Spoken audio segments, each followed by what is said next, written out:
Yeah, so I don't have the statistics to back it up, but I'd be quite confident in saying that I'm the smallest fully functioning grain-to-glass distillery in the entire country, and certainly one of the only very small handful that are doing corn whiskey, American-style whiskey.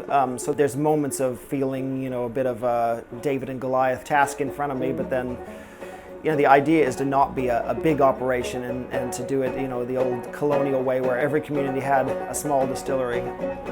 It was kind of operated the same way as a bakery would. Everyone would have their own local distillery, even if the products go outside of this community, just a very local, you know, like a bakery feel, but producing, you know, high proof alcohol.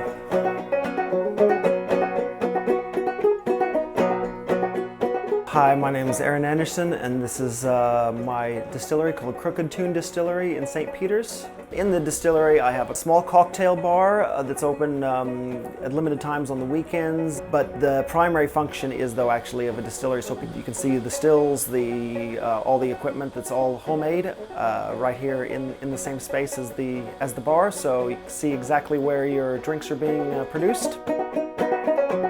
My primary focus is American-style corn whiskey, corn liquor that's turned into bourbon and gin, and is the base spirit also for my absinthe. I also do some seasonal things like peach moonshine and apple pie moonshine. And it's a fully grain-to-glass distillery, so that means the only thing I don't do is grow the corn, basically. So everything's done in this small space, which is a bit rare for distilleries this size especially.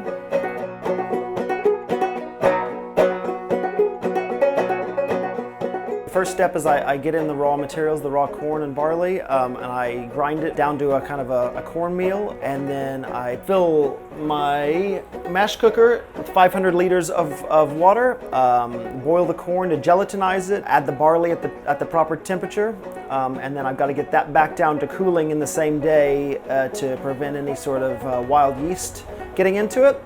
Then it goes over into the fermenters. Each batch will fill 3 fermenters, and then I pitch the yeast and then leave that for about 5 to 7 days.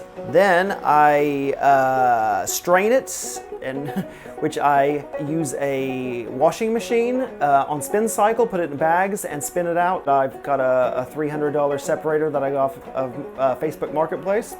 So then it goes into the wash still.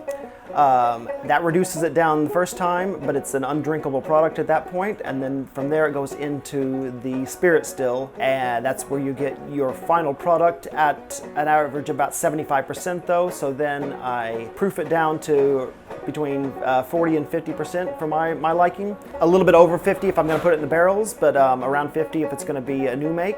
I then bottle it right here and label it and clear it with the ATO and hopefully send it on its way, or use it to pour my cocktails.